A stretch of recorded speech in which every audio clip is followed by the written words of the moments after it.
tax reform, massive tax reform. Okay, but tax reform has a very specific meaning in this context. It means reforming the tax code in a way that doesn't add to the deficit. Anything else is just a deficit-financed tax cut.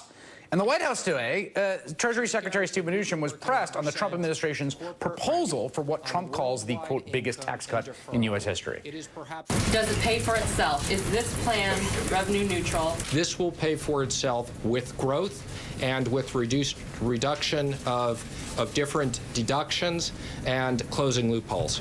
Well, we've heard that before. Republicans have been claiming for decades that growth will pay for tax cuts, even though the data simply doesn't bear that out. A former Obama economic advisor, Jared Bernstein, told The Times there's not a shred of evidence to support the secretary's pay-for-itself claim.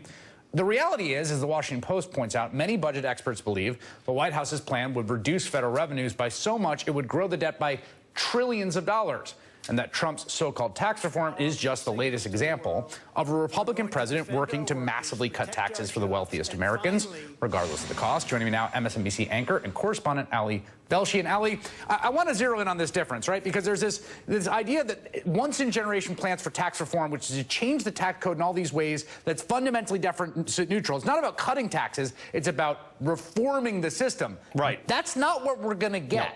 This isn't tax reform. This is just a tax thing that increases the deficit, which is, again, not a major problem to everyone, except if you're one of those people who really hates increasing the deficit and you say you're not going to. And this old canard that somehow we're going to grow our way out of it. Last summer in New York at the Economic Club, Donald Trump said that his tax plans are going to cause the economy to grow 4, 5, or 6%. Chris, we're at 1.6%. Virtually nothing short of war causes a mature economy to grow that much. I have a better chance of growing a full, thick afro than we have of getting to 4, 5, or 6%. So we just have to accept this is what it is. It's a deficit-financed tax cut. End of story. Right. I'm glad you said that. And I agree, actually. I'm glad you made that point about the deficit. I don't want to import some normative thing about big or small deficits, which is not something I actually think are a big problem right now. Right. But what's clear here, I think there was an interesting pattern, which is 81 Reagan, Republicans get control. 2001, George W. Bush gets control. 2017, this is the kind of core go-to domestic policy agenda, big deficit-financed tax cuts for the Republican Party. And everybody forgets to tell you the other half of the Reagan stuff, right? It got rolled back because this is too expensive to do. You have to figure out ways to do this. I get that we want better economic growth is the holy grail for every president of any party, right? Yep. We want the economy to grow. We want people to feel prosperous, earn more, spend more money, save enough to keep them secure, but keep the economy going. We have a different kind of economy now. It doesn't work that way. America is a mature being. You can't do little things around the edges and hope that all of a sudden a garden sprouts. It's not how things go. Right. We're a fat, middle-aged man of an economy, and that's the problem. So I just wish they'd be honest. It's expensive, it's going to cost a lot of money, and it's a tax cut. Republicans are not going to be so enticed by the idea of the amount of money it's going to create in this deficit. If you think about the hole this is going to put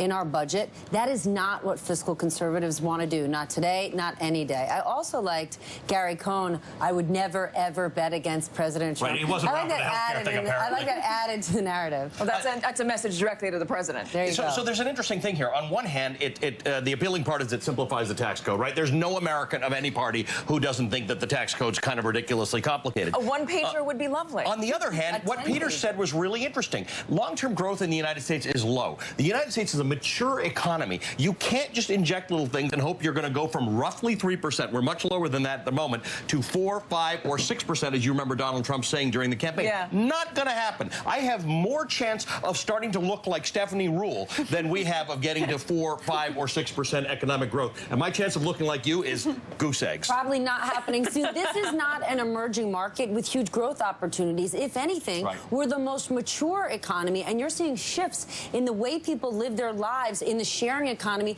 that people want to own less, they want to experience more. So you're betting on GDP growth that just doesn't exist. Ashley, I want to get to the politics with you in a moment, but first with you two. He wants to eliminate all deductions except for the mortgage deduction and the charitable giving deduction.